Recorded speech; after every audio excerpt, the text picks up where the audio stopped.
JB Service. Il y a José Baïla. Oui, bonjour papa. Allez, comment t'as réussi? Landanga bureau alors. Ngane Mukolo agence José Baïla. Agence César basée à Rennes. Tous les voyages, ceux qui biloko comme Minga Mona ya kapuna kabula biloko ba dériver à lebelete quoi. José Baïla, JB Service, Europe Mobimba, atie biloko pa na yo. S'il vous plaît papa, biso awa na JB Service avant que soit colis na yo, il faut qu'on vérifie ceux qui biloko on est commis très bien. Ah, muto mukirite. Soda pour nous t'attirer collier. Bah refoulez yo. Et puis collier on a déjà signé. JB Service. Bah les sa pote, on est sur le lot. Et ça on va dire ça simple. Station s'intéresse na simanango au comment na JB Service. Zélanan.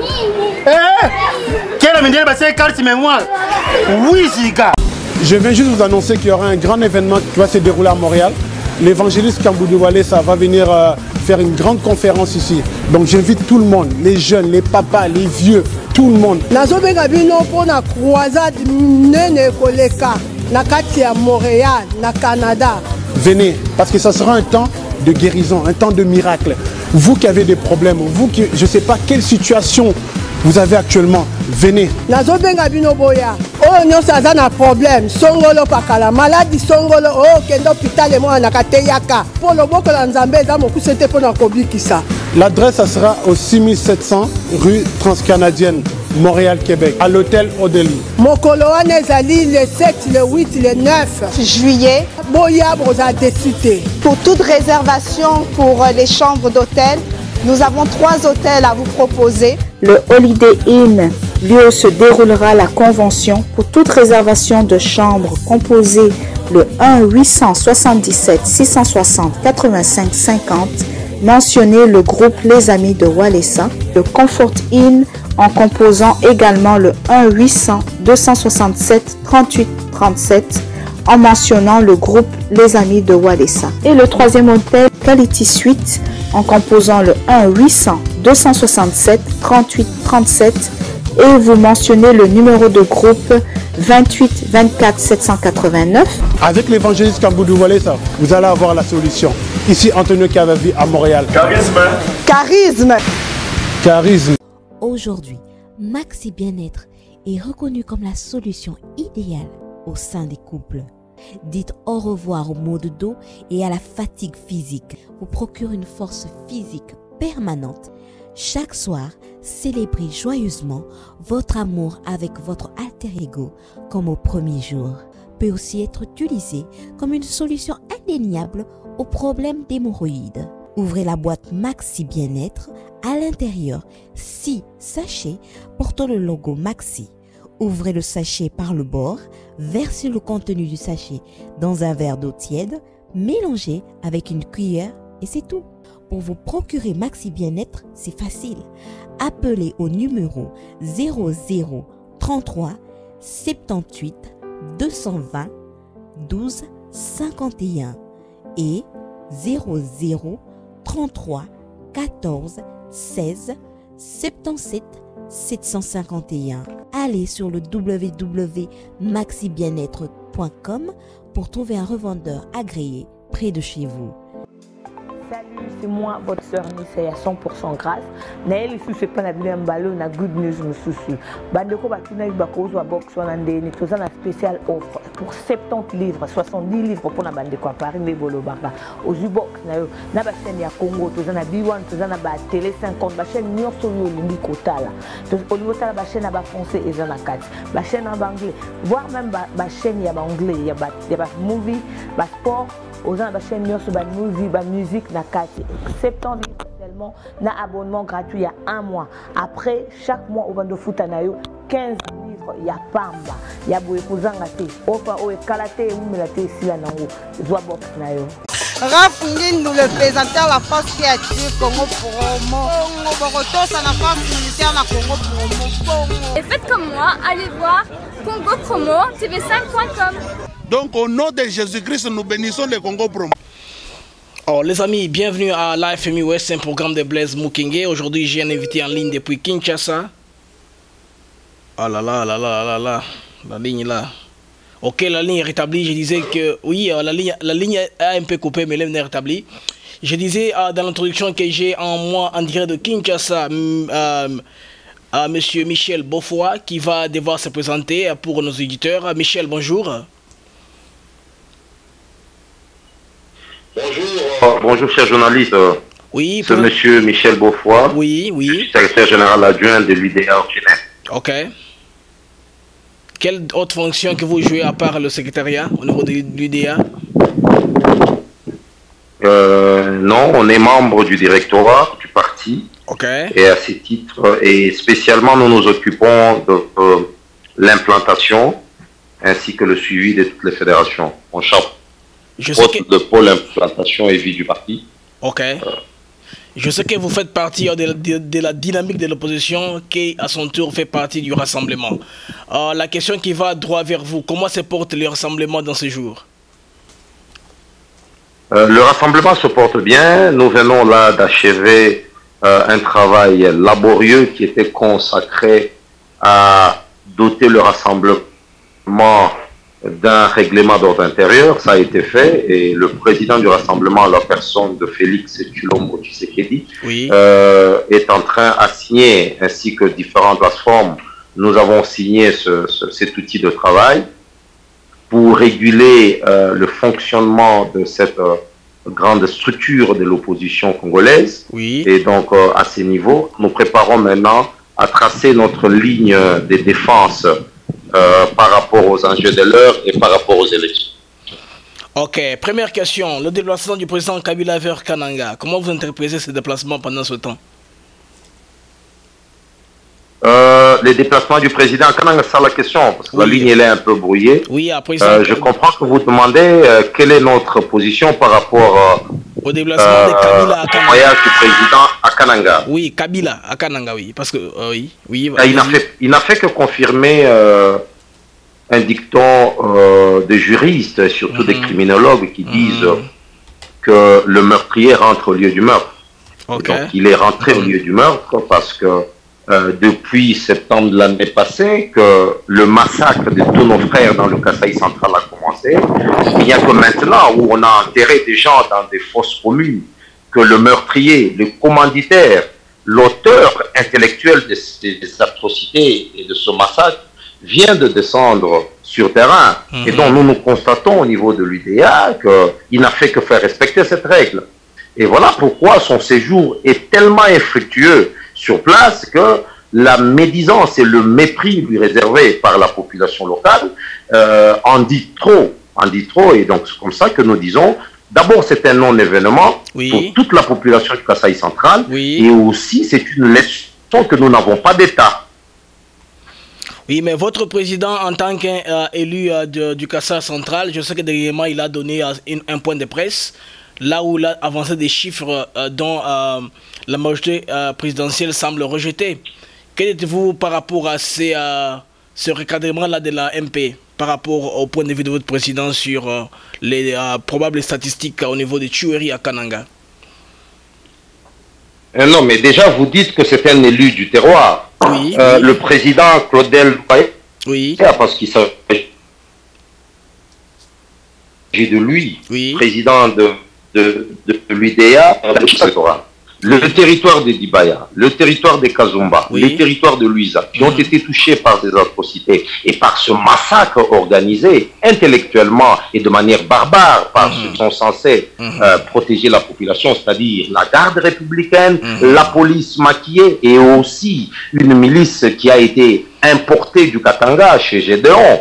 Donc, vous vous rendrez compte que cela a été orchestré de manière très planifiée. Et donc, quand nous avançons de chiffres par la bouche du président Claudel Andolubaya, ce n'est pas de chiffres que nous tirons au hasard, c'est sur base de tous les nôtres, tous ces électeurs sur place, qui nous communiquent ce qui se passait et qui sont victimes aujourd'hui des atrocités du Kasaï central. Je ne m'irai pas ici t'informer, tu es journaliste, qu'il y a aujourd'hui 1 400 000 personnes déplacées aujourd'hui qui ont traversé la frontière congolaise vers l'Angola voisin.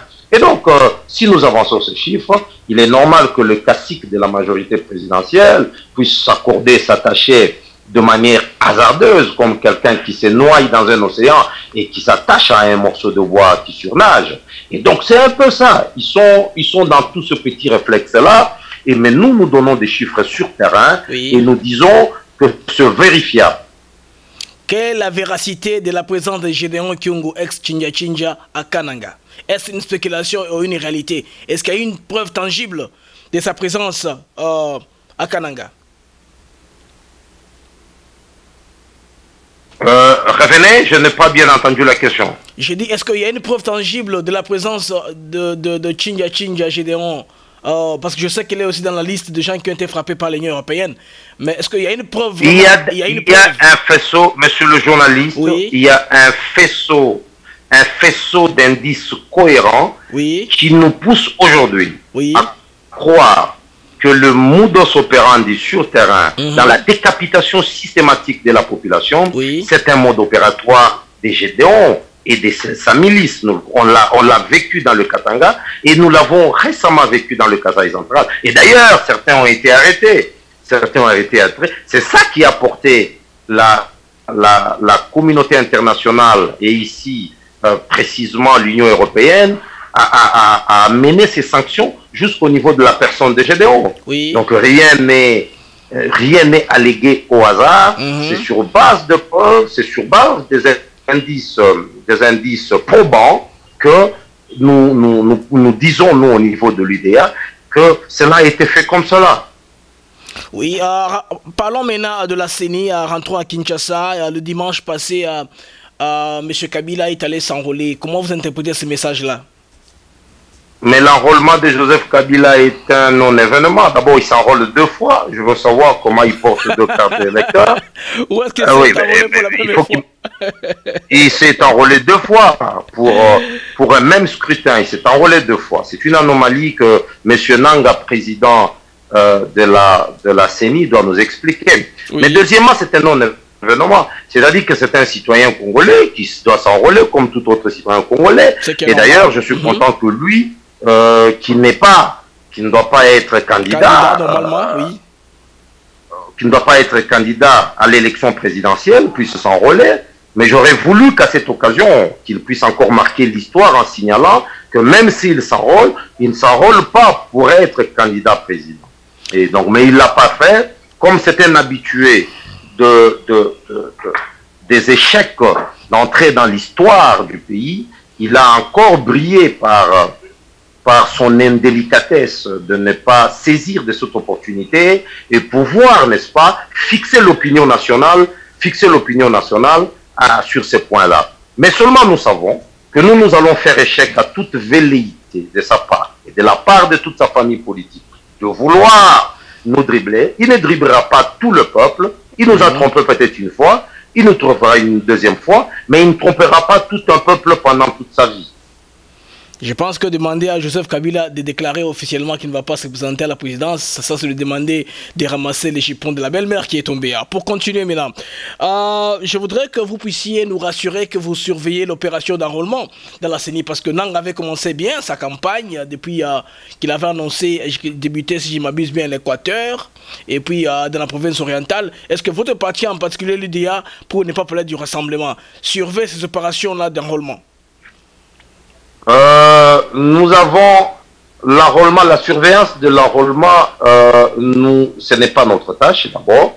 Notre tâche réside au point où nous appelons tous les nôtres, tous les militants, tous les Congolais, que ce soit nos militants qui sont au niveau de la dynamique ou du rassemblement, à s'enrôler davantage, à aller s'enrôler pour que lors des élections, qu'ils soient nombreux à aller voter. Et donc ça, nous le faisons et nous continuons à le faire. Et quant à la CENI, quand elle va venir nous rendre quand la CENI va venir nous rendre le tableau, nous rendre le rapport du fichier électoral, c'est à ce moment-là que nous pourrons juger de manière opportune de la fiabilité ou non du fichier électoral. Mais que dire aussi du chiffre improportionnel qui a été avancé dans le Kivu? Les chiffres ont été trop grands par rapport au nombre attendu, par rapport aux chiffres escomptés? Nous jetons les doutes sur l'enrôlement qui s'effectue surtout dans la partie Est, oui, parce qu'il n'y a pas que le chiffre. Il n'y a pas que le chiffre, mais il y a aussi à Goma, vous avez appris par la voie des ondes qu'à Goma, on a trouvé beaucoup de cartes d'électeurs entre les mains de personnes qui n'étaient pas habilitées à les avoir. Oui. Donc il n'y a pas que le chiffre, mais il y a aussi une inquiétude persistante sur la manière dont la CENI protège, convoie, sécurise même tout le matériel électoral. Et à ce niveau-là, si nous sentons que cette crainte persiste, oui, et nous allons nous prononcer, et à ce moment-là, si les choses l'imposent, nous allons jeter un discrédit sur tout l'ensemble des opérations, mais nous n'en sommes pas encore là. Nous avons ici lancé les cris d'alarme pour que la CENI puisse faire les choses de la manière dont il se doit, et que la MONUSCO puisse nous aider aussi dans la sécurisation de toutes ces opérations. Mais M. Michel, vous ne voyez pas là que là, vous êtes en train de tomber dans le piège de l'AMP qui veut à tripatouiller le processus pour vous pousser à faire la chaise vide?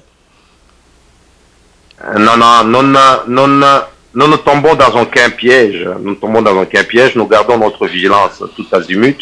Et dès qu'il est de notre droit, dès que le fichier comporte des germes de doute et de tricherie, il sera de notre droit les plus constitutionnels et les plus inaliénables de récuser toutes les opérations à ce niveau-là. Mais nous n'en sommes pas encore là. Nous avons encore un peu de crédit sur ce qui se passe, et nous sommes en train, à ce niveau d'ailleurs, d'accompagner ce processus. Voilà pourquoi nous allons à l'enrôlement, voilà pourquoi nous poussons notre peuple à l'enrôlement, et donc nous voulons être sereins, parce que ce que tous nous voulons, c'est des élections libres, démocratiques, et qui se passent de manière apaisée, transparente en même temps. Oui. Et donc nous voulons aller vers là, mais si cela est truffé,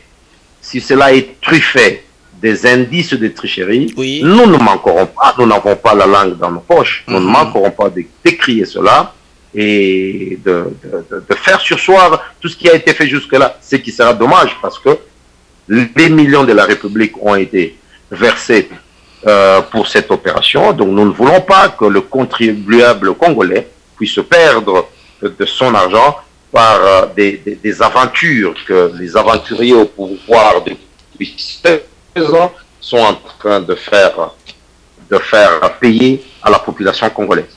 Ok, l'autre sujet, c'est le budget annoncé par M. Bruno Tshibala. Est-ce que vous pensez qu'il sera en mesure de réaliser l'argent dont il est en train de parler? Non, je crois que Bruno Tshibala, parce que je le connais personnellement d'ailleurs, oui, il est dans ses fantasmes de premières heures à la primature, parce qu'il connaît le PIB de ce pays, oui, il connaît l'état économique de ce pays, il sait à quel niveau est-ce que Badi Banga l'a laissé. Badi Banga a travaillé sans budget, sans budget, il n'a travaillé qu'avec des crédits prévisionnels, et donc si lui aujourd'hui sort avec un budget qui environne les 10 milliards, oui, je ne sais pas où est-ce qu'il va générer ce fonds. Il a pu doubler à celui de Matate à son temps.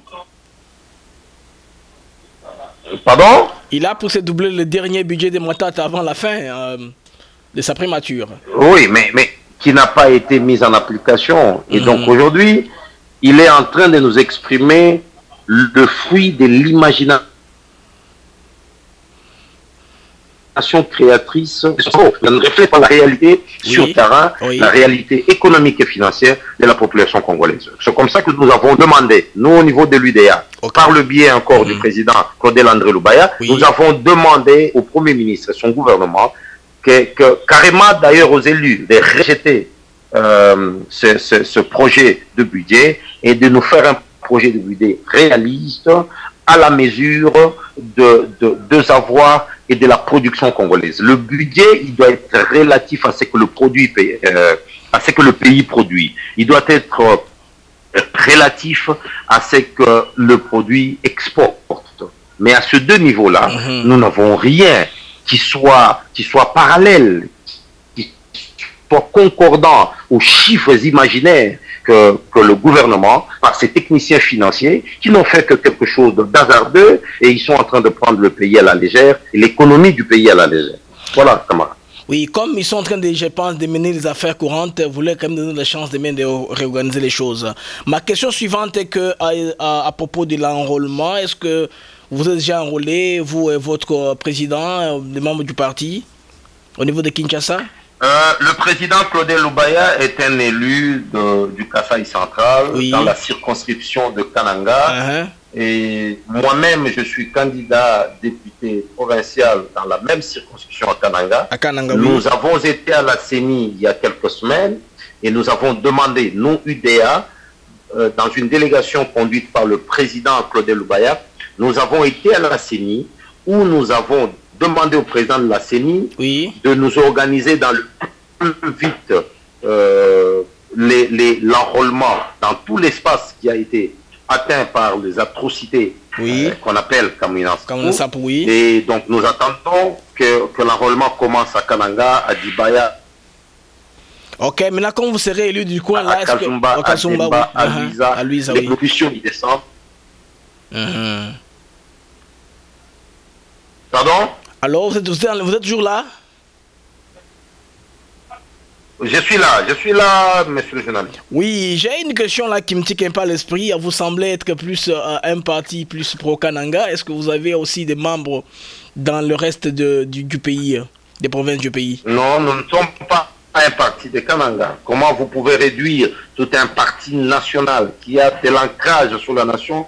Vous nous réduisez. C'est parce que vous me posez la question de l'enrôlement du président que je vous signale qu'il est élu du Kasaï central et qu'il va s'enrôler là où il sera. Et donc c'est comme ça que j'ai dit que nous avons notre secrétaire national chargé du suivi des fédérations et de l'ancienne province orientale, notre secrétaire national en charge de l'implantation et du Congo central, qui vient de Mayombe, notre secrétaire général, il est de la province de Lomami, et donc il y en a autant. Notre secrétaire général adjoint, elle est du Congo central.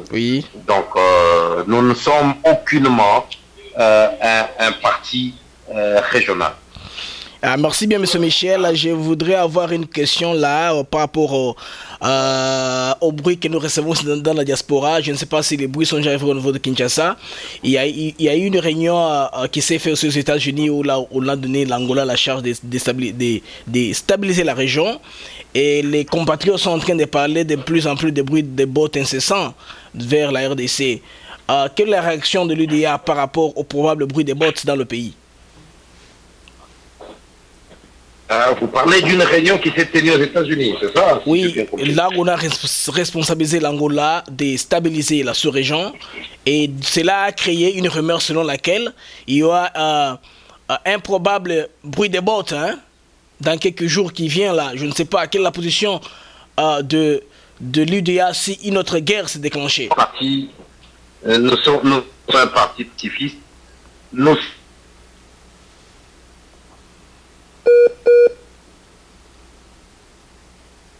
sommes un parti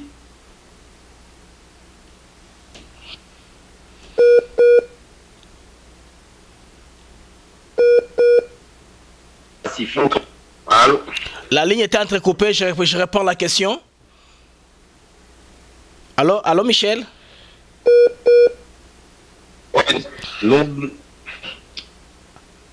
Ok, vous êtes là? Oh là là.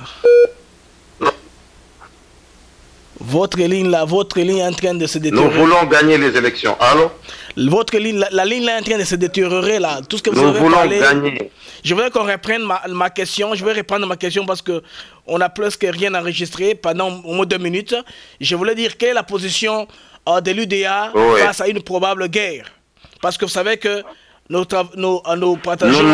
sommes pas partisans de la guerre. Nous ne sommes pas partisans de la guerre. Nous sommes pacifistes. On est lumumbistes. Nous croyons à la conquête du pouvoir par les voies démocratiques et ici par les élections. Donc nous ne cédons ni à ce genre de bruit et nous ne sommes partisans ni à ce genre de technique. La guerre, on a eu la guerre dans ce pays et aujourd'hui, ça nous a donné de régimes totalitaires, des régimes qui ne vont que vers la dictature. Donc nous sommes pacifistes, nous sommes épris de paix et nous voulons que le Congo ait ses élections, les bonnes élections, pour que nous puissions avoir l'alternance au pouvoir. Voilà notre démarche. Nous ne sommes dans aucune démarche de guerre, ni de sécession ou de rébellion, mais nous sommes dans une démarche d'élection, des élections libres, transparentes et apaisées. Voilà la position de l'UDR. Dans un conseil des ministres à Kinshasa qui traite des questions économiques, le président Kabila s'amène en tenue militaire. Comment est-ce que vous interprétez ça? Parce qu'il y a une belle lurette que moi personnellement je l'ai vu dans une tenue militaire. Parce que 10 ans qu'il n'en a pas porté. Vous n'avez qu'à interpréter vous-même. Nous ne sommes pas de commis de Kabila pour interpréter ses comportements vestimentaires. S'il sort en tenue militaire,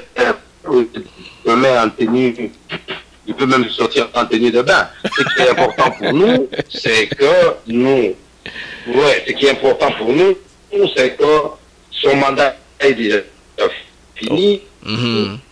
Il a saboté les accords du 30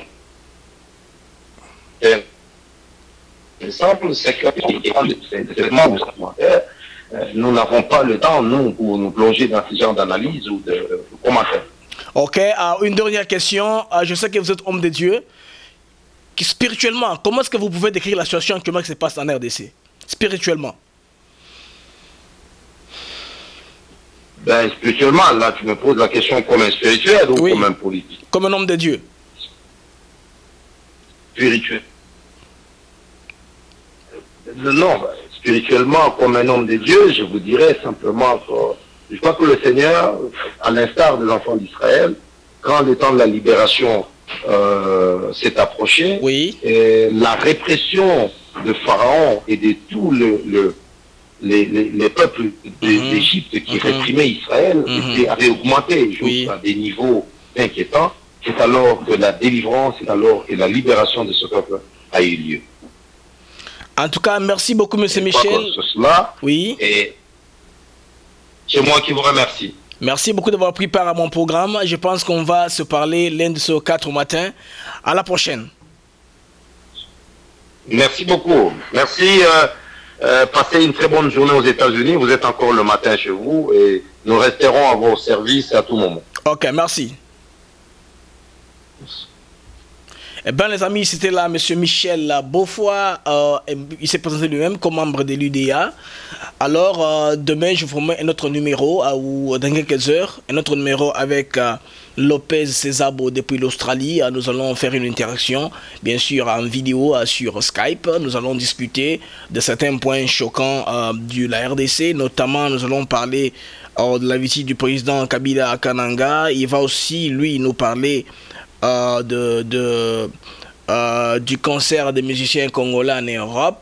Et puis nous avons aussi notre sujet que nous allons aborder dès que nous sommes avec lui ensemble. Merci et à la prochaine.